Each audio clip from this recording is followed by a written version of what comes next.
नमस्कार। स्वागत है आप सबका उत्कर्ष क्लासेज की इस ऑनलाइन क्लास में। कैसे हो दोस्तों? आज हम बात कर रहे हैं जो पूर्व की कक्षा में हमने जाना था, कल की कक्षा में हमने जाना था, बहुत ही आनंददायक कर देने वाला बिंदु, क्या? रस। और कहाँ से आज हम हमारा बिंदु शुरू करेंगे, इसकी शुरुआत में कल जाते जाते हिंट दे चुका था। क्या? पुनः बोलूँगा, उन्हीं पंक्तियों से आज की कक्षा का आरंभ करते हैं कि आशिकों की शक्ल कुछ कुछ भूत होनी चाहिए, अक्ल उनकी नाप में दो सूत होनी चाहिए, इश्क करने के लिए कलेजा ही काफ़ी नहीं, उनकी ताक भी मजबूत होनी चाहिए कि जूते पड़े तो संभाल सकें, सहन कर सकें। बिल्कुल दोस्तों, तो रस की इस कड़ी में आज हम बात करने वाले हैं कौन से रस की? हास्य रस की। हास्य रस की, वाह, हास्य रस की। हास्य रस हेडिंग डाल लीजिए दोस्तों। दूसरा और महत्वपूर्ण रस है कौन सा? हास्य रस। और हास्य रस का स्थायी भाव क्या होता है? हास या हंसी। हास या हंसी, बस। अब किस तरीके से पहचानेंगे इस रस को? कैसे पहचानेंगे कि हास्य रस है? कैसे समझ में आए कि यह हास्य रस है? तो दोस्तों, हास्य रस के लिए बहुत ज़्यादा मेहनत और मस्तिष्क लगाने की ज़रूरत नहीं है। इस दौड़ धूप में क्या रखा है? आराम करो, आराम करो, आराम ही जिंदगी का नाम है। आराम ही जिंदगी का नाम है। खुशियां भर दो जीवन में, और कुछ नहीं चाहिए। क्यों भाई? खुशियां तुम्हें ही चाहिए या और किसी को नहीं चाहिए? नहीं। खुश रहो, खुश रहो क्यों कहा जा रहा है? हंसी मजाक की बातें क्यों कही जा रही हैं?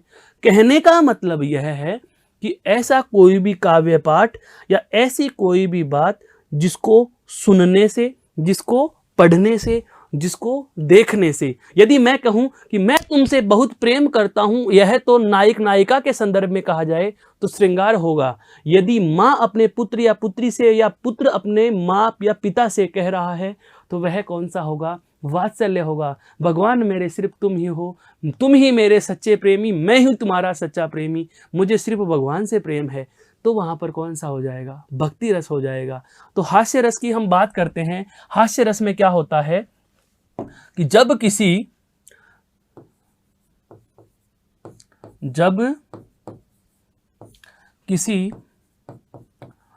काव्य पाठ को देखने, सुनने या पढ़ने, जब किसी काव्य पाठ को देखने, सुनने या पढ़ने के पश्चात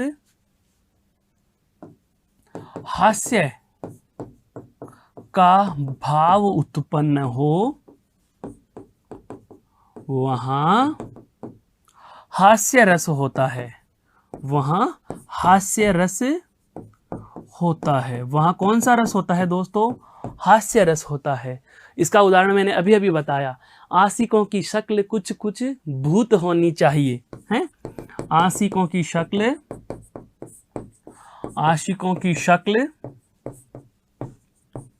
कुछ कुछ भूत होनी चाहिए, अक्ल उनकी नाप में दो सूत होनी चाहिए। अक्ल उनकी नाप में दो सूत होनी चाहिए। इश्क करने के लिए कलेजा ही काफी नहीं, उनकी ताक भी मजबूत होनी चाहिए। कहने का मतलब यह हुआ दोस्तों कि जब किसी काव्य पाठ को पढ़ने के बाद, देखो ये सुन सुन करके हंसी आ रही है, ये पढ़ पढ़ करके हंसी आ रही है, यह देख करके हंसी आ रही है, तो ऐसा कोई भी पाठ जिसे देखने, सुनने या पढ़ने से हास्य का भाव उत्पन्न हो, वहाँ कौन सा रस होता है? हास्य रस होता है। जैसा हम उदाहरण से भी देख सकते हैं। क्या? इस दौड़ धूप में क्या रखा है? आराम करो, आराम जिंदगी की पूजा है, इससे न तपेदिक होती है, आराम शुदा की एक बूंद है, तन का दुबलापन खो देती है।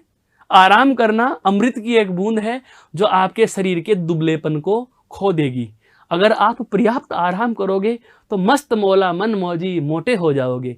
क्या बात है, कैसे पद है, खुशियां आ गई हैं। इस दौड़ धूप में क्या रखा है, आराम करो आराम जिंदगी की पूजा है। इससे न तपेदिक होगी, इससे कोई बीमारी नहीं होगी, है हैजा मलेरिया तपेदिक बीमारी कुछ नहीं होगी। आराम शुदा की एक बूंद है, ये तन का दुबलापन खो देती। खुशियां, आराम करो।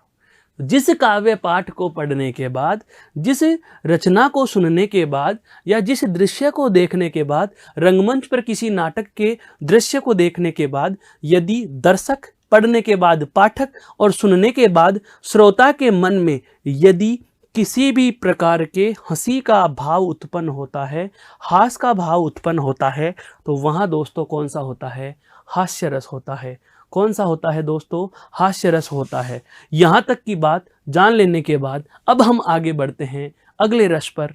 क्या आज का दूसरा रस ले रहे हैं, कौन सा, करुण रस। कौन सा रस दोस्तों, करुण रस।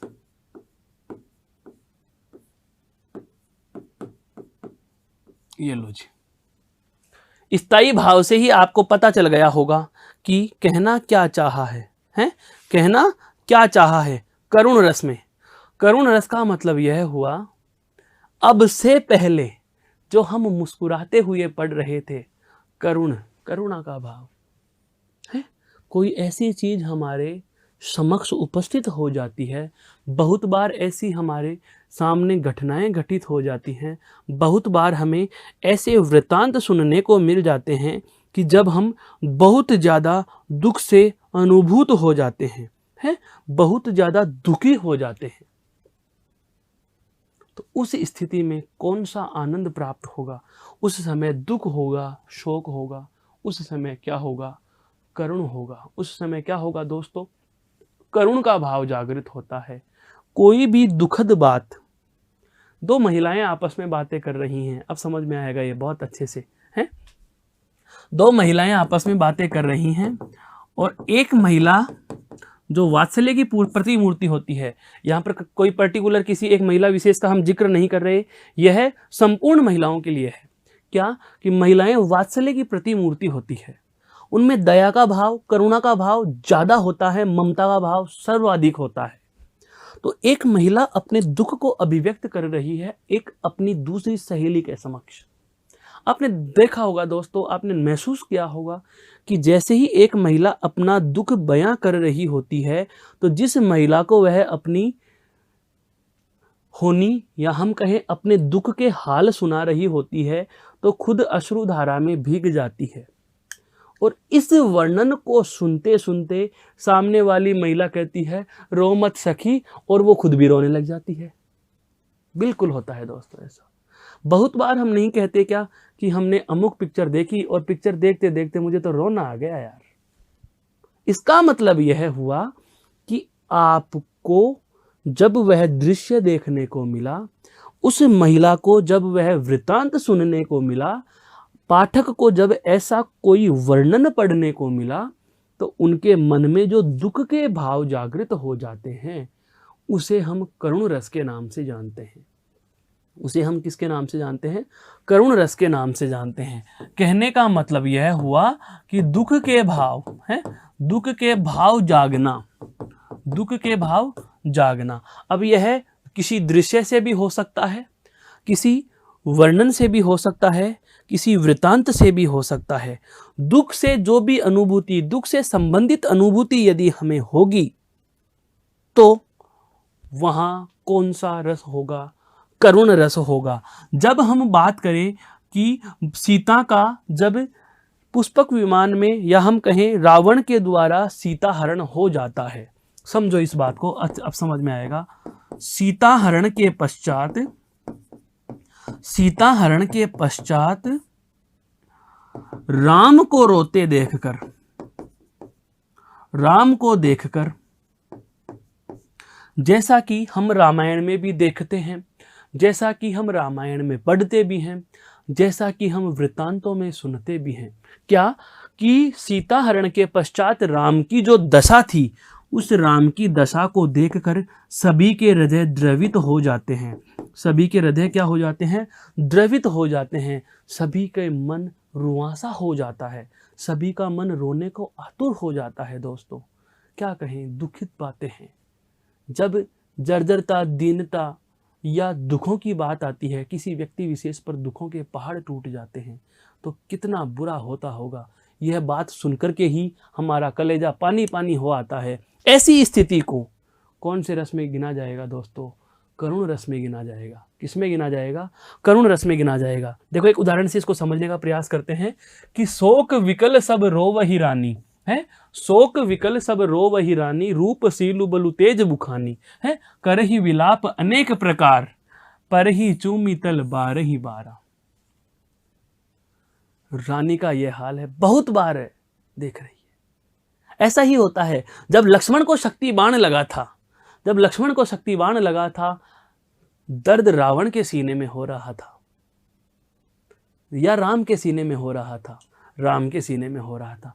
रावण उधर खुशियां मना रहा है और राम इधर दुख से द्रवित हो रहा है। संपूर्ण वानर सेना रो रही है। तो जाहिर सी बात है, उस दृश्य को देखकर, सुनकर या पढ़कर हमारे भी मस्तिष्क में, हमारे भी हृदय में द्रवित भाव हो जाते हैं, दुख के भाव उत्पन्न हो जाते हैं। तो उस स्थिति को हम क्या कहते हैं? करुण रस की स्थिति के नाम से जानते हैं। कहने का मतलब यह हुआ कि जब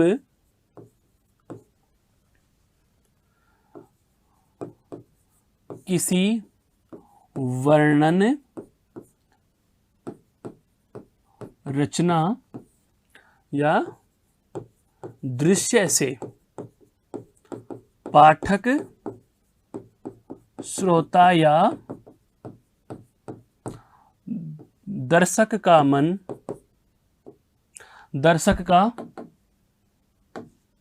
मन दुख से प्रेरित हो,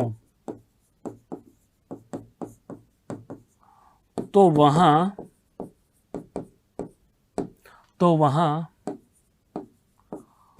करुण रस होता है। तो वहां करुण रस होता है। कहने का मतलब यही बात कि जहां भी हमें दुख की अनुभूति होगी तो रस कौन सा हो जाएगा दोस्तों? करुण रस होगा। कौन सा रस होगा दोस्तों? करुण रस होगा दोस्तों। कौन सा होगा? करुण रस होगा। यह था हमारा आज का दूसरा और रसों का तीसरा प्रकार। कौन सा? करुण रस। अब हम आगे बात करेंगे। अरे भाई बात क्यों नहीं करेंगे? हम वीर हैं, वीर भूमि में जन्म लिया है, राजस्थानी वीर हैं हम। आप ये लाइन सुनते ही आपके जहन में आ गया कि सर में अचानक से जोश कैसे आ रहा है? अरे भाई रस का नाम ही ऐसा है, रस का नाम ही ऐसा है। क्या? वीर रस। कौन सा रस लेने वाले हैं दोस्तों? वीर रस। स्थायी भाव पूछे तो क्या लिखोगे? उत्साह है। वीर रस का स्थायी भाव क्या होता है? उत्साह होता है। वीर उत्साह है। जब भी आपको कहीं जोश की बातें करनी लग जाएं, खूब लड़ी मर्दानी वह तो झांसी वाली रानी थी, है? इसका मतलब यह हुआ, पढ़ते पढ़ते हमारा भी इंकलाब जिंदाबाद के नारे लगाने का मन करने लग जाता है दोस्तों। बस यही वीर रस है। ऐसी कोई भी काव्य रचना, दर्शन या कोई भी दृश्य, कोई भी वर्णन जिसको सुनकर, देखकर या पढ़कर हमारे मन में उत्साह की भावना या पराक्रम या उमंग की भावना का उल्लेख हो जाए, तो वहां पर वीर रस होगा। वहां पर कौन सा रस होगा? वीर रस होगा। हम बात करते हैं स्वतंत्रता सेनानियों के वर्णन की, हम बात करते हैं वीरतापूर्ण लड़ने वाले वीरों की, हम बात करते हैं उन वीरांगनाओं की। जब उनका वर्णन पढ़ते हैं तो वीरता के भाव का संचरण होता है। बहुत बार कहा जाता है कि हम जिस प्रकार के दृश्य में, जिस प्रकार के माहौल में ढलते पलते हैं, वैसी ही हमारी मनोवृत्तियां हो जाती हैं।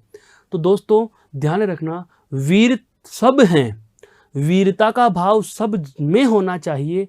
बस उसका उपयोग और प्रयोग सही परिस्थितियों में सही तरीके से हो, उसका सकारात्मक परिणाम हमें प्राप्त होना चाहिए। इस उद्देश्य के वीर होना ही वास्तविक वीर होता है। ऐसा नहीं कि आप में वीरता का कोई गुण है, कोई उमंग या पराक्रम के कार्य का करने का जज्बा है और आप उसे गलत दिशा में प्रवृत्त कर देते हो, तो उसके परिणाम दोस्तों सदैव नकारात्मक होते हैं। तो हम बात करते हैं वीर रस की, या जिसका स्थायी भाव उत्साह है उसकी। तो इसकी परिभाषा में हम यही कहेंगे क्या, कि जब काव्य में जब काव्य में उमंग उत्साह या पराक्रम के भाव का उल्लेख हो, पराक्रम के भाव का उल्लेख हो, तो वहां वीर रस होगा, वहां वीर रस होगा। धनुष टंकार सुनो, मेरी हुंकार सुनो, गज डोल रहे, मस्ती में हम बोल रहे, युद्ध के नगाड़े बजवा दो, शंखनाद हो जाना चाहिए। ऐसी लड़ाई झगड़े की बातें, वीरतापूर्ण बातें हम सुनते हैं तो जाहिर सी बात है रोंगटे खड़े हो जाते हैं, रोमांचित हो जाते हैं। ऐसी स्थिति के वर्णनों को हम कौन से रस में शामिल करेंगे दोस्तों? वीर रस में। कौन से में शामिल करेंगे दोस्तों? वीर रस में शामिल करेंगे। हैं, मैं सत्य कहता हूं, सके सुकुमार न मानो मुझे, यमराज से भी युद्ध को प्रस्तुत सदा मानो मुझे। चैलेंज देखो कितना बड़ा, कि मैं यमराज से भी युद्ध करने की क्षमता रखता हूं। उदाहरण को देखिए दोस्तों, क्या कि मैं सत्य कहता हूं, सके सुकुमार न मानो मुझे। आप मुझे केवल छोटा सा एक राजकुमार न समझो, हैं, यमराज से भी युद्ध को प्रस्तुत हूं मैं, ऐसा तुम मानो मुझे। है, तो करने का मतलब क्या हुआ कि किसी वर्णन से, है, किसी काव्य को सुनने या पढ़ने या रंगमंच पर कोई दृश्य देख लेते हैं। बहुत बार जैसे रंगमंच पर सागरमल गोपा का नाटक फिल्माया जाता है, दर्शाया जाता है, रंगमंच पर ऐसी एकांकियां प्रस्तुत कर दी जाती हैं। रंगमंच पर जैसे एक घूंट वाली एकांकी की तो नहीं बात करते, रीढ़ की हड्डी एकांकी की हम बात नहीं करते, लेकिन ऐसी जैसे सागरमल गोपा के दृश्य से संबंधित हो या चंद्रशेखर आजाद के जीवन से संबंधित हो, तो ऐसी, या चंद्रशेखर आजाद के उस जलियांवाला बाग हत्याकांड के परिणाम स्वरूप होने वाली घटनाओं से संबंधित कोई दृश्य हो, तो ऐसे दृश्य को हम जब देखते हैं रंगमंच पर, उसका वर्णन सुनते हैं या यदि काव्य पाठ करते हैं, तो उस समय किसी भी काव्य को पढ़ने, सुनने या देखने से जब उत्साह है, पराक्रम या उमंग का भाव उत्पन्न हो, उमंग का भाव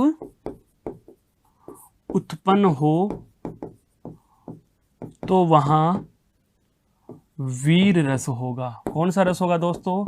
वीर रस होगा। बहुत ही आसान भाषा में हम इस बात को जान चुके हैं कि वीर रस कहाँ होगा, कैसे होगा और इसे किस तरीके से हम पहचान लेंगे। अब हम बात करें, एक बार इसको गौर से देख लीजिए, फिर हम चलेंगे अगली बात पर, अगले प्रकार पर।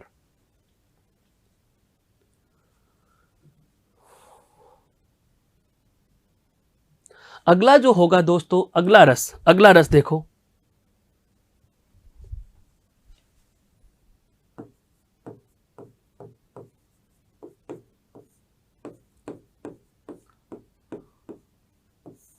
अद्भुत रस। अगला कौन सा है दोस्तों? अद्भुत रस।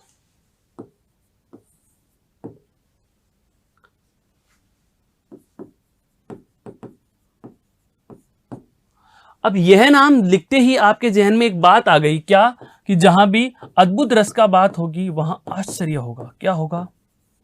आश्चर्य, अचंबा, है, अचरज। क्या होगा दोस्तों? अचरज का भाव। आश्चर्यचकित कर देने वाले तथ्य यदि आपको पढ़ने को मिलते हैं, जब आपको जादू टोने की कहानियां सुनने को मिलती हैं, ऐसी चीजें आती हैं इसमें, जादू की बातें, जादुई वर्णन आ गया, जादुई वर्णन आ गया। जैसे हम कहें परियों की कहानियां हैं, परियों की कहानी बहुत बार होता है, जैसे भूताहा जंगल।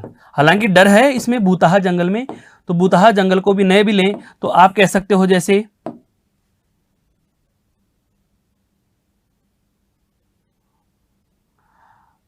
पारलौकिक, या हम कहें अलौकिक वर्णन। और अलौकिक वर्णन का नाम आते ही आप यह भी कह दोगे कि कौन सा अलंकार हो गया? अतिशयोक्ति। कौन सा? अतिशयोक्ति अलंकार, क्रॉस भी पढ़ सकते हो आप। अतिशयोक्ति अलंकार में भी ऐसी बातें लिखी जाती है जिन पर विश्वास ही नहीं होता। जैसे आपने पूर्व की कक्षाओं में जाना था, अतिशयोक्ति अलंकार में एक लाइन आई थी कि हनुमान की पूंछ में आग लगी नहीं थी कि उससे पहले पूरी लंका ही जल गई। तो ये बात सुनने के बाद हमें क्या होता है, आश्चर्य होता है। क्या होता है, आश्चर्य होता है, या हम कहें अचरज होता है। तो जहां कहीं भी काव्य में किसी पंक्ति को पढ़ने, सुनने या देखने के बाद हमें अलौकिक क्रियाकलाप या आश्चर्यचकित वस्तुओं को देख करके उनके संबंध में जो मन में भाव उत्पन्न होते हैं, वहां कौन सा रस होगा, अद्भुत रस होगा, वहां विस्मय स्थायी भाव होगा। जैसे आता है, बिनु पद चले सुने बिनु काना, कर बिनु करम करे विधि नाना। न तो सुने, न चले, न देखे, फिर भी सारे काम कर रहे हैं। कैसे कर दिया? अरे भाई कोई जादू की छड़ी थोड़ी है जो घुमा दी। तो ऐसी बातें जो आश्चर्यचकित कर देने वाली हैं, अचंभित कर देने वाली है, अचरजपूर्ण बातें हैं, अलौकिक या पारलौकिक बातें हैं। जैसे परियों की कहानियां, जादू की कहानियां हम सुनते हैं, छोटे बच्चों को सुनाते हैं। तो ये सारे के सारे वर्णन किस में चले जाएंगे दोस्तों? अद्भुत रस में चले जाएंगे। जैसे इस बात को हम उदाहरण से समझ सकते हैं। क्या? जैसे बिनु पद चले सुने बिनु काना, कर बिनु कर्म करे विधि नाना। कर बिनु कर्म करे विधि नाना। बहुत प्रकार के काम कर रहे हैं, न तो बिना चले, न बिना कानों के सुने, न बिना, सब कुछ उसके पास नहीं, पर काम सारे करे जा रहे हैं। विधि नाना, बहुत प्रकार के काम उनके द्वारा किए जा रहे हैं। कहने का मतलब यह हुआ कि जब हम इस बात को परिभाषा के शब्दों में बांधना चाहें कि जहां पर किसी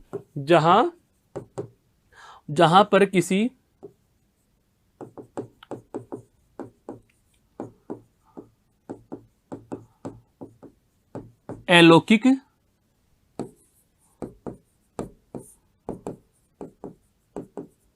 क्रियाकलाप का वर्णन पढ़ने, ऐसा देखने को तो मिल नहीं सकता, तो पढ़ने या सुनने को ही मिलेगा, क्योंकि होता तो हो नहीं है ना ये वास्तव में तो ऐसा हो ही नहीं सकता, तो देखने को नहीं मिलेगा। तो ऐसा क्रियाकलाप पढ़ने या सुनने के बाद जो भाव पाठक या श्रोता के मन में उत्पन्न हुआ,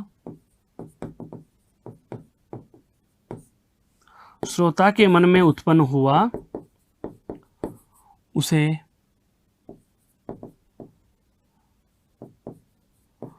अद्भुत रस में गिना जाएगा। कहने का मतलब यह हुआ कि वहां ऐसी स्थिति में कौन सा रस होगा? अद्भुत रस होगा। कहने का मतलब यह है कि जहां पर किसी अलौकिक क्रियाकलाप या आश्चर्यचकित वस्तुओं को देखकर, उनसे संबंधित घटनाओं को देखकर हमारे मन में जो भाव जागृत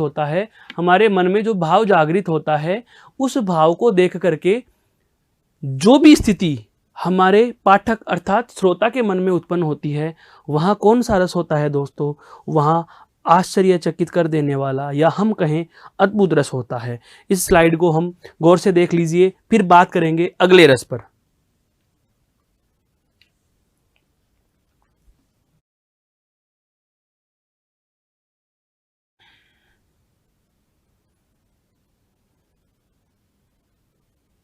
अगला रस दोस्तों बहुत ही अच्छा, और वह कौन सा है जान लीजिए। हैं?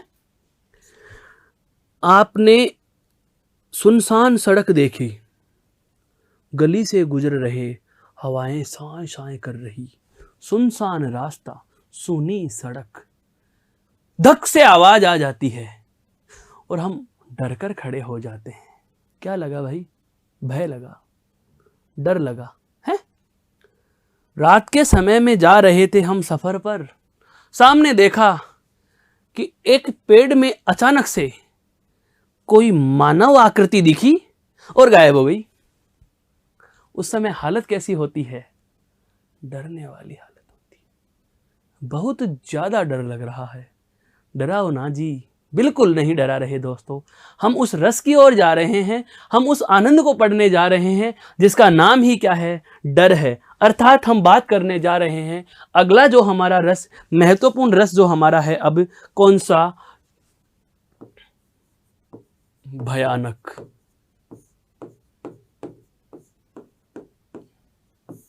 भयानक रस। कौन सा है दोस्तों? भयानक रस। और भयानक रस के स्थायी भाव की बात करें, भयानक रस से के स्थायी भाव की बात करें तो भयानक रस का स्थायी भाव क्या होगा? भय। क्या होगा? भय।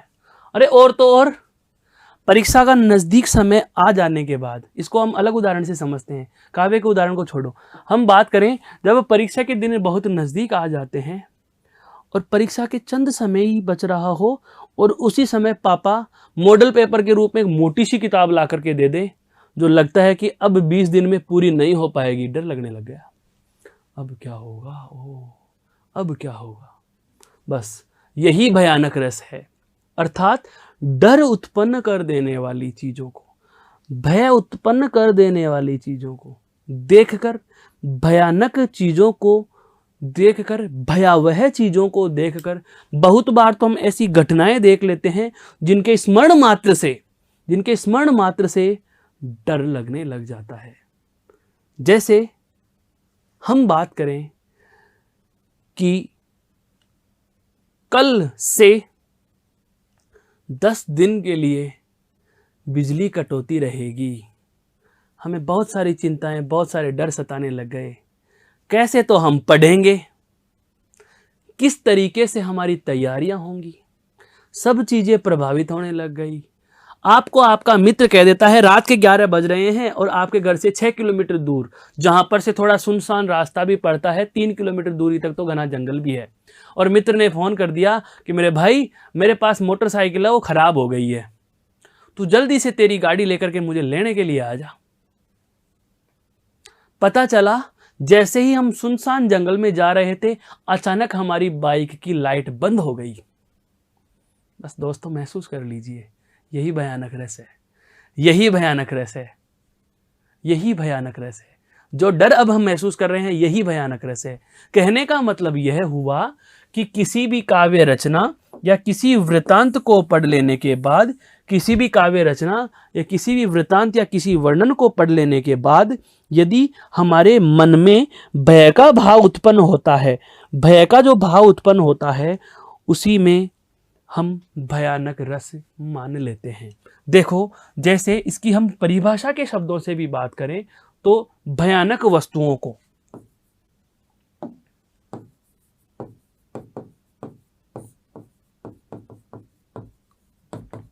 भयानक वस्तुओं को देखकर मन में जो डर या भय का भाव उत्पन्न होता है वहां भयानक रस होगा, वहां भयानक रस होगा। जब शिवाजी ने आक्रमण करने की ठान ली, जब पूरे भारत को मुगल मुक्त करने की ठान ली, तो औरंगजेब के मुख का हाल देखने का था। हम वर्णनों में भी पढ़ते हैं कि पूरी सेना का मुख पीला, औरंगजेब का मुख काला पड़ जाता है, पूरी सेना के चेहरे पर चिंता की रेखाएं नजर आती हैं। बहुत बार होता भी है, जैसे ही दोस्तों परीक्षा का समय नज़दीक आता है तो हमारे चेहरे पर भी एक विषाद, एक डर की रेखा नजर आने लग जाती है। बस वही भयानक रस है, वही क्या है? भयानक रस है। उदाहरण से भी हम देखेंगे, क्या उधर गरजती सिंधु लहरियां कुटिल काल के जालों सी, चली आ रही फेन उंगलियां फन फैलाए ब्यालों सी। फन फैलाए, सांप की फन फैलाए है। उधर गरजती सागर की लहरें कठोर काल के जाल के समान हैं और चली आ रही हैं फन फैलाए उंगलियां ब्यालों सी। क्या बात है! कहने का मतलब, जब किसी भयानक वस्तु को देखकर मन में भय या डर का भाव उत्पन्न हो, वहां भयानक रस होता है। कौन सा होता है? भयानक रस होता है। उदाहरण आपके समक्ष रखा है, लेकिन पुनः कहूंगा उदाहरण नहीं, स्थिति समझनी है कि जिस रचना को पढ़ने के बाद मन में डर लगे या डर का ही वर्णन मिल जाए। यहां पर सीधा सीधा डर का वर्णन आ रहा है, चली आ रही फन फैलाए, फन का नाम आते ही जाहिर सी बात है नाग अगर फन फैलाए, सांप अगर फन फैलाए आ रहा है तो जाहिर सी बात है आक्रमण की दृष्टि से आ रहा है, नुकसान पहुंचाने की दृष्टि से आ रहा है, तो डरना स्वाभाविक होगा। तो यदि किसी भी वर्णन या वृत्तांत को देखकर मन में यदि भय का या डर का भाव उत्पन्न होता है तो वहाँ हमारे दोस्तों, वहाँ मेरे दोस्तों कौन सा हो जाएगा, भयानक रस हो जाएगा। और इस भयानक रस के ही प्रतिकार में जिस स्थिति का जन्म होता है, क्या अगर आपको कोई चीज़ डरा रही है तो आप दो स्थितियाँ करोगे, या तो उस डर से अपने आप को दूर कर लोगे या उस डर का सामना करोगे। और डर का सामना करने के लिए क्या चाहिए दोस्तों, जवाब दीजिए जरा। डर का अगर हमें सामना करना हो तो हमें क्या होना चाहिए, हमारे जहन में किसका भाव होना चाहिए, रौद्र का भाव होना चाहिए। किसका भाव होना चाहिए, रौद्र का भाव होना चाहिए। अर्थात अब हम पढ़ने जा रहे हैं कौन सा दोस्तों, रौद्र रस। कौन सा रस पढ़ने जा रहे हैं, रौद्र रस, जिसका स्थायी भाव कौन सा है, क्रोध। डर को भी डरा देंगे, दीवारें हिला देंगे, पेपर कैसा भी दे दे तू परीक्षक, हम पर खच्चे उड़ा देंगे, हैं, वीर हैं हम। डर को अगर डराना है तो क्रोध का भाव जगाना है। जब क्रोध का भाव होता है चेहरा लाल हो जाता है, भुजाएं फड़कने लग जाती है, हैं, रोंगटे खड़े हो जाते हैं, त्योरियां चढ़ जाती हैं। जब रावण को जाकर के वहां उनकी सेविकाएं कहती हैं कि सीता ने आपके हर प्रकार के प्रलोभन को नकारते हुए आपके दास्य भाव को स्वीकार करने के लिए मना कर दिया, और उसको रावण को पता चलता है कि भगवान श्री राम की सेना सिंधु पार करके, सागर पार करके लंका के समीप आ चुकी है, तो रावण ने कहा हम लंकेश हैं। उसको गुस्सा आ रहा है, क्रोध आ रहा है, हैं? कहने का मतलब यही हुआ कि क्रोध की स्थिति जहां भी होगी, रौद्र की स्थिति जहां भी होगी, हमें वाक्य से, काव्य से यह प्रदर्शित होता है, पता चलता है कि लेखक या पाठक क्रोध की भावना में है। दोस्तों एक रचना का नाम लेना चाहूंगा। जब हम झांसी की रानी कविता पढ़ते हैं,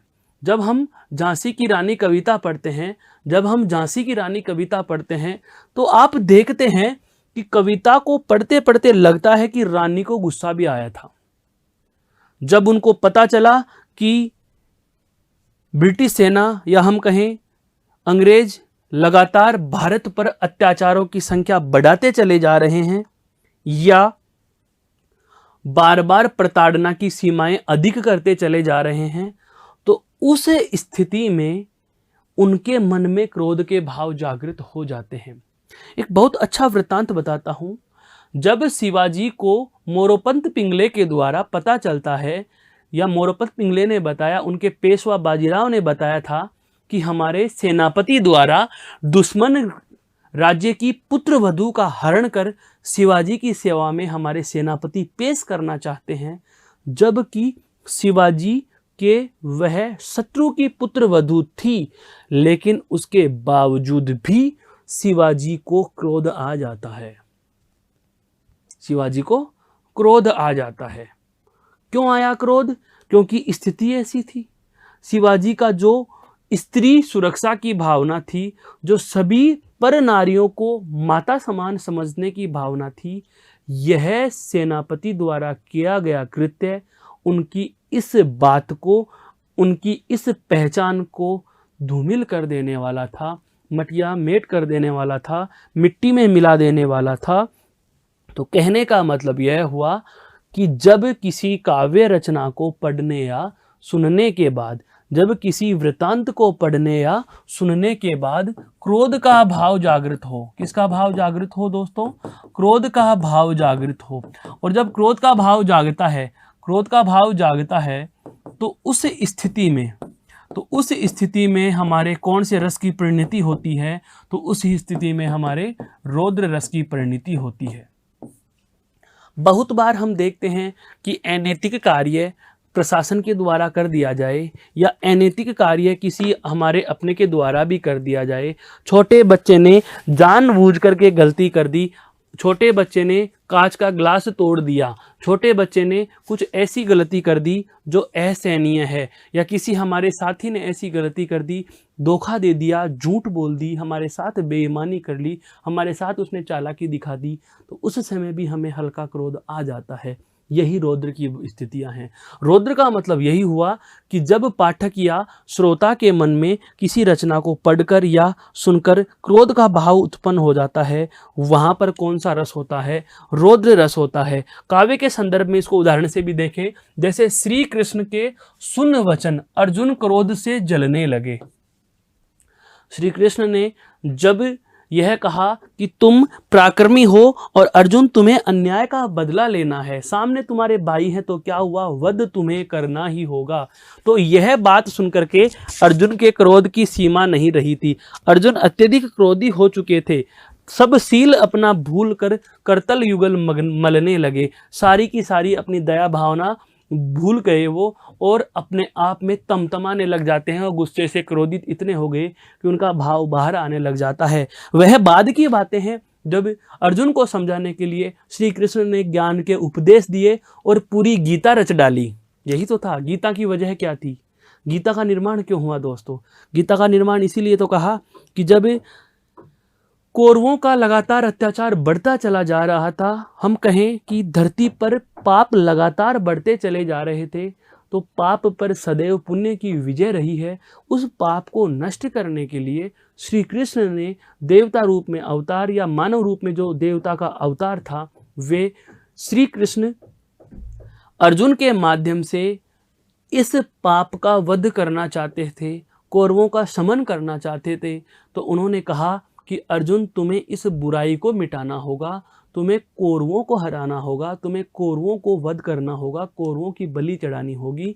तो यह बात सुनकर के क्रोधित हो जाते हैं कि यार, आप मेरे भाइयों को मारने की बातें कैसे कर रहे हैं? आप मेरे अपनों पर मैं कैसे प्रहार करूंगा? इस प्रकार की वार्ता किस तरीके से कर रहे हो? जबकि वहाँ पर दोस्तों दो भाइयों की नहीं, बल्कि वहाँ धर्म अधर्म का युद्ध था, पाप पुण्य का युद्ध था, सत्य असत्य का युद्ध था। तो जब श्री कृष्ण की बात सुनकर अर्जुन ने युद्ध करने के लिए मना कर दिया, तो अर्जुन को समझाने के लिए श्री कृष्ण ने जो तर्क दिए थे, उसी तर्क के फलस्वरूप वो सारे के सारे तर्क ही किस रूप में बांधे गए हैं? गीता के रूप में बांधे गए हैं।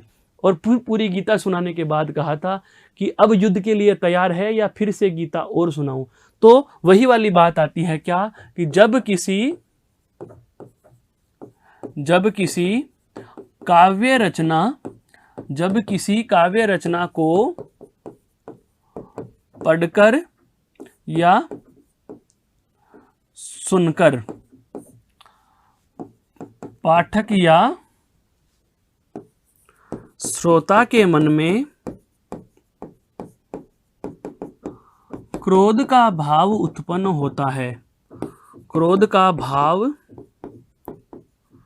उत्पन्न होता है, वहाँ रौद्र रस होगा, वहाँ रौद्र रस होता है।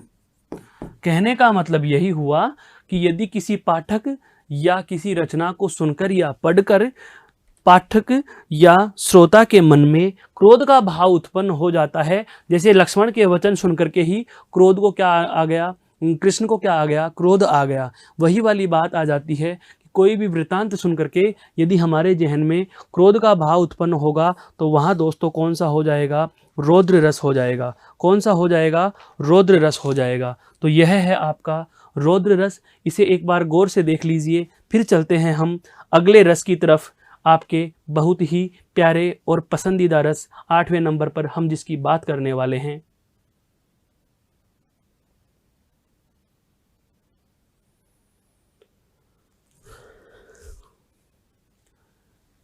अगला रस है अपना विभत्स रस।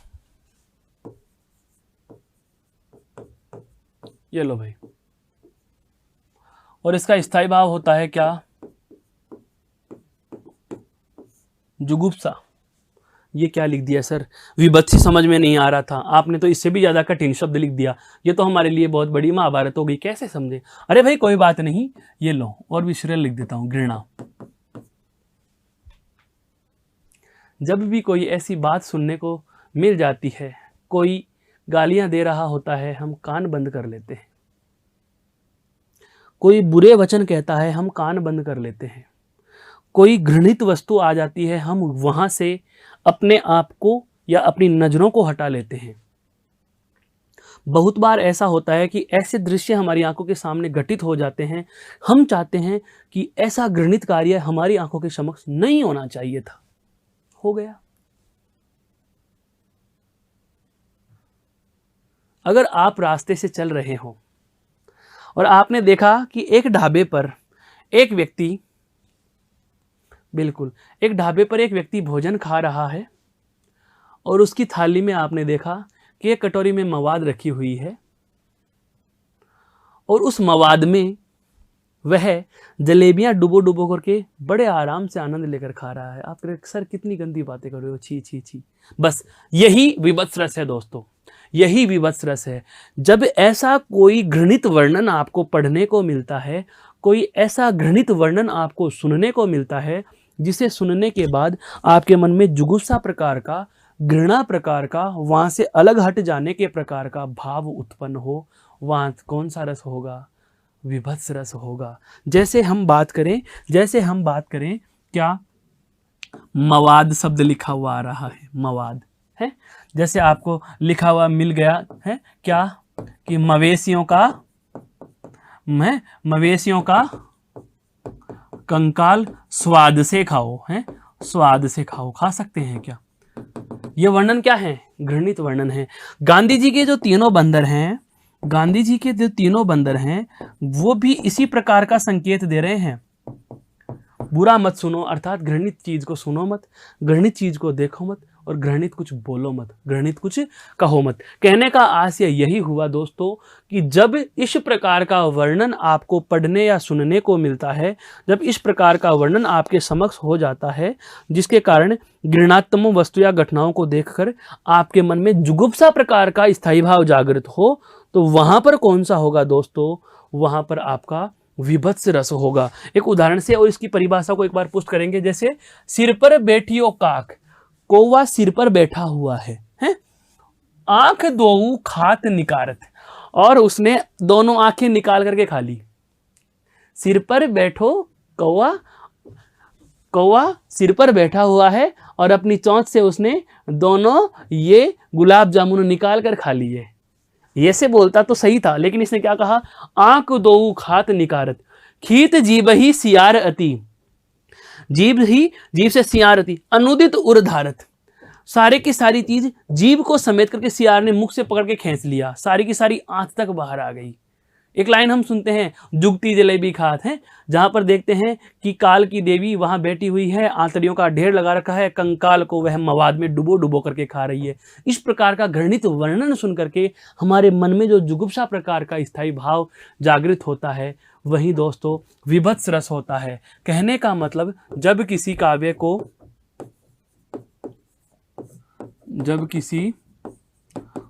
को पढ़कर या सुनकर, जब किसी काव्य को पढ़कर या सुनकर उसके घृणित भाव की वजह से, है, उसके घृणित भाव के कारण पाठक या श्रोता के मन में जुगुप्सा अर्थात घृणा का भाव जागृत होना विभत्स रस कहलाता है, विभत्स रस कहलाता है। घृणा का भाव जागृत हो जाना है, घृणा का भाव जागृत हो जाना क्या कहलाएगा? विभत्स रस कहलाएगा। मेरे कहने का आशय यही हुआ कि जब हम कोई अपशब्द सुन लिए, कोई श्राप या गाली वाला शब्द सुन लिए, या इस प्रकार का वर्णन सुन रहे हैं जिसको पढ़ लेने के बाद उल्टी का मन करे, वोमिटिंग जिसका होती है, इस प्रकार की गंदी चीज को देख करके छी छी करके वहां से नजरें हटा लेने का, गंदे नाले के पास से गुजरते हुए गंदी बू की वजह से नाक बंद कर लेने का मन करता है, समझ लीजिए वहां दोस्तों क्या होगा? विभत्स रस होगा। वहां पर दोस्तों कौन सा होगा? विभत्स रस होगा। इसे एक बार गौर से देख लीजिए। हालांकि विभत्स रस को देख लीजिए, इस वर्णन को मत देखिए। विभत्स रस को देख लीजिए, है तो घृणित वस्तु, तो जाहिर सी बात है घृणा हो रही है। ताकि हम अगले भाव पर चलते हैं, अगले रस पर चलते हैं, अगले आनंद का अध्ययन करते हैं।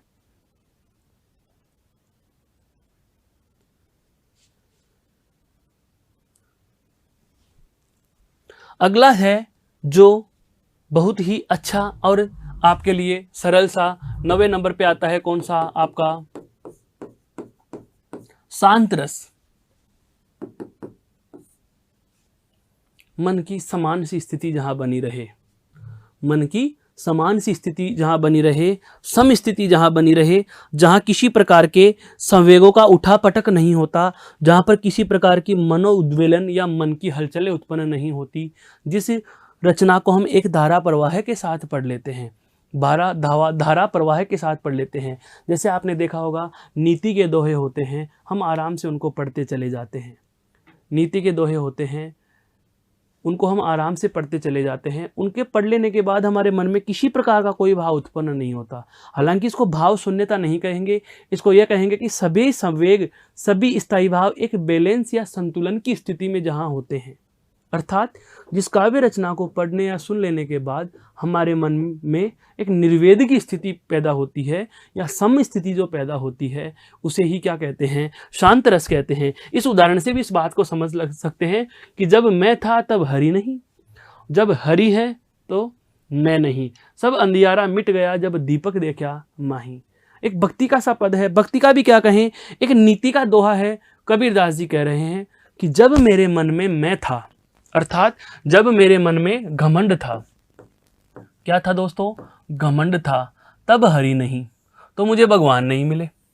जब मेरे मन में घमंड था तो मुझे भगवान नहीं मिले, और अब हरि है मैं नहीं, और जब भगवान मुझे मिल गए, जब हरि हैं तो मैं नहीं, अर्थात अब भगवान के मिलने पर मेरा सारा घमंड खत्म हो गया। कब? सारा अंधियारा, सारा अंधेरा मिट गया जब दीपक देखा माही, अर्थात जब मैंने आत्मा रूपी या मन रूपी दीपक को देख लिया, अपने मन के ज्ञान को समझ लिया, जब मैंने आत्मज्ञान समझ लिया, तो मेरा सारा का सारा अंधकार मिट गया, सारी लोभ लालच तृष्णाएं मिट गई। तो एक समान भाव का पद है, ज्ञान की बातें, नीति के लिए मैंने कहा है, ध्यान रखना। शांत रस क्या है? शांत रस को हम परिभाषित करें तो कैसे करेंगे दोस्तों? कि जिस रचना को पढ़ने के बाद, जिस रचना को पढ़ने के बाद मन में निर्वेद यानी कि शम की स्थिति उत्पन्न हो, निर्वेद यानी शम की स्थिति उत्पन्न हो,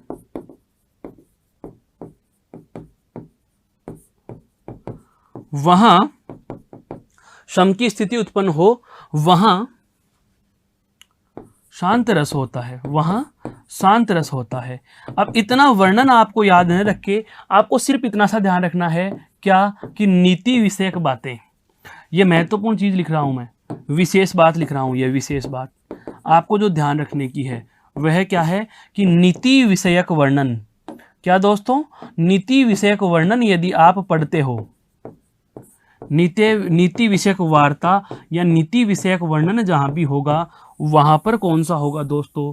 आपका शांत रस होगा। जैसे कबीर कह रहे हैं कि मैं था तब हरि नहीं, जब हरि है तो मैं नहीं, कि जब मुझ में घमंड था तब मुझे भगवान नहीं मिले, और जब भगवान मिल गए तो सारा घमंड समाप्त हो गया।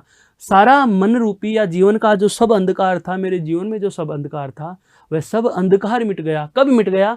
जब दीपक देखा माही, अर्थात जब मैंने अपने आप के मन में ज्ञान के दीपक को अर्थात आत्मज्ञान को जब मैंने पहचान लिया, तो वहां पर मेरे सारा का सारा जो अंधेरा था, जीवन के इस जन्म मरण रूपी संसार सागर में जो ज्ञान रूपी या हम कहें अज्ञानता का अंधकार था, वह सारा अंधेरा क्या हो गया? समाप्त हो गया। अब बात करते हैं दोस्तों, इसके साथ ही अब दो छोटे छोटे और महत्वपूर्ण रस रहे हैं, जिनकी हमने पहले बार में चर्चा कर ली थी। और कौन सी चर्चा की थी दोस्तों? आपको याद भी आ रहे होंगे कि जब मैंने कहा था श्रृंगार के बाद, श्रृंगार की जब हम बात कर रहे थे, तो श्रृंगार रस के संदर्भ में एक बात की थी। यह देखिए क्या कि श्रृंगार अर्थात इस श्रृंगार रस को पढ़ने से पहले हमने जाना था कि प्रेम का भाव 3 प्रकार से होगा।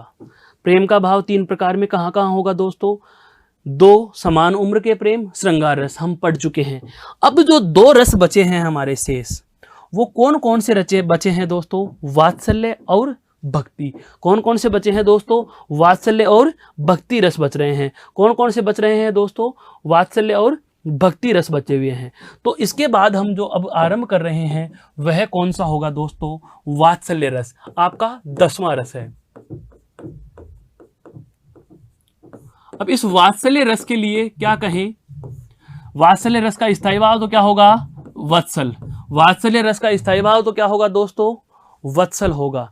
अब आराम से हम इस बात को करें, बहुत छोटे छोटे बिंदु हैं, 2 ज़्यादा से ज़्यादा 10 मिनट में हमारे समाप्त हो जाने वाले हैं दोस्तों। तो इन 2 छोटे छोटे रसों को और देख लेते हैं। क्या कि वात्सल्य रस का स्थायी भाव तो क्या होगा? वत्सल। इसकी स्थिति क्या होती है हम जान चुके हैं, मैं पुनः बता देता हूं। दोनों रसों को एक साथ भी आप ले सकते हो, वात्सल्य रस और भक्ति रस। भक्ति रस का स्थायी भाव क्या होता है? देव विषयक रति या देवता विषयक रति। वात्सल्य रस और भक्ति रस में और श्रृंगार रस में, तीनों में अंतर क्या होता है? देखो, श्रृंगार रस में, श्रृंगार जो रस होता है उसमें प्रेम समान उम्र का होगा। किसका होगा दोस्तों? समान उम्र का होगा। किसका होगा? समान उम्र का होगा। वात्सल्य में क्या होता है? एक बड़ा और एक छोटा, एक बड़ा और एक छोटा। और देव विषयक में क्या होता है? भगवान से भक्त का प्रेम, भगवान से भक्त का, या हम कहें भक्त से भगवान का, क्योंकि यह भी तो है ना, कहा जाता है भक्त के वश में है भगवान, अर्थात भक्त पर ही भगवान निर्भर है और भगवान पर ही भक्त निर्भर है। तो जब ऐसी स्थिति आ जाती है तो वह कौन सी है दोस्तों? भक्ति रस की स्थिति होती है। वह कौन सी स्थिति है? जैसे भक्ति रस की स्थिति है। जैसे सूरदास ने भगवान श्री कृष्ण की भक्ति करी है, सूरदास ने कृष्ण की भक्ति करी। हालांकि गोपियों का संवाद या गोपियों का वियोग जो भ्रमर गीत है वो अलग बातें हैं, लेकिन हम बात करें जैसे रसखान की, तो रसखान भगवान श्री कृष्ण की भक्ति कर रहे हैं। तुलसी के राम हैं, तुलसी के राम, तुलसी के राम।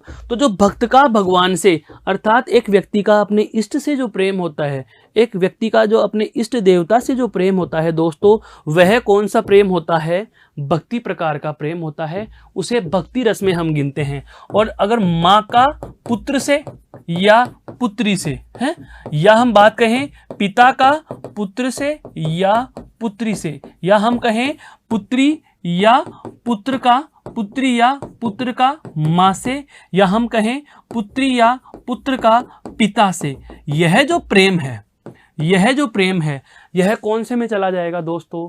वात्सल्य प्रकार के प्रेम में चला जाएगा। अर्थात जहां पर किसी भी बाल क्रीड़ाओं के संबंध में कोई वर्णन आ रहा हो, बचपन के खेलों के संदर्भ में कोई वर्णन आ रहा हो, छोटे बच्चे से माँ के लाड दुलार प्यार की बातें आ रही हों, तो वहां कौन सा होगा? वात्सल्य रस होगा। इसे आप इस उदाहरण से समझेंगे। देखो, किलकत कहने गुठ रुवन आवत, मणिमय कनक नंद के आंगन, बिंब परिकयो धावत। वो जब चांद का प्रतिबिंब पकड़ने के लिए भगवान श्री कृष्ण दौड़ रहे हैं, यह उस समय का वर्णन लिख दिया गया है। तो कहने का मतलब यही हुआ कि जब बाल क्रीड़ा है, जब बाल क्रीड़ा या बाल प्रेम का वर्णन किया जाए तो वहां वात्सल्य रस होगा, तो वहां वात्सल्य रस होगा। कहने का मतलब यह है दोस्तों कि आपको यह देखना है कि वृतांत किस चीज का है। छोटे बालक का किलकत कहाने गुठ रुवत आवत, घुटनों से आ रहे हैं किलकिलाती करते हुए, किलकारियां मारते हुए, घुटनों के बल चलते हुए आ रहे हैं। मणिमय कनक नंद के नंदन है, मणिमय कनक नंद के नंदन, नंद बाबा के आंगन में भगवान श्री कृष्ण दौड़ रहे हैं। क्यों? क्योंकि वे चंद्रमा के प्रतिबिंब को पकड़ने के लिए, बिंब पकड़ियो धावत, धावत का मतलब दौड़ रहे हैं, प्रतिबिंब को पकड़ने के लिए वो दौड़ना चाह रहे हैं, घुटनों के बल चल रहे हैं, किलकारियां मारते हुए चल रहे हैं। तो जब बाल क्रीड़ाओं का वर्णन हो या बाल प्रेम का वर्णन किया जाए तो वहां कौन सा होगा दोस्तों? वात्सल्य होगा। और जैसा कि अभी मैंने बात की कि जब भक्त का भगवान से वर्णन आए या जब भक्त का भगवान से प्रेम आए तो उसे हम क्या कहेंगे? भक्ति रस कहेंगे। क्या कहेंगे? भक्ति रस कह देंगे। अर्थात भक्ति रस में क्या होगा? एक का प्रेम, ईश्वर के प्रति विश्वास कहें या आस्था कहें, तो वहां पर भक्ति रस होता है कि जब किसी काव्य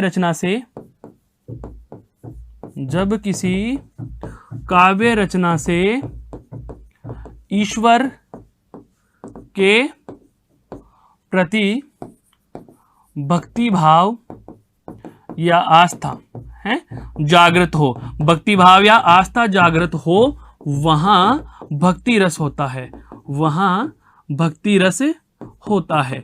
अर्थात ऐसी कोई वर्णन जिसे पढ़ लेने के बाद हमारे जहन में भगवान के प्रति आस्था बढ़े या प्रेम बढ़े। तो वही वाली बात, तीनों स्थितियां पुनः सुन लीजिए। दो समान उम्र में प्रेम होगा, श्रृंगार।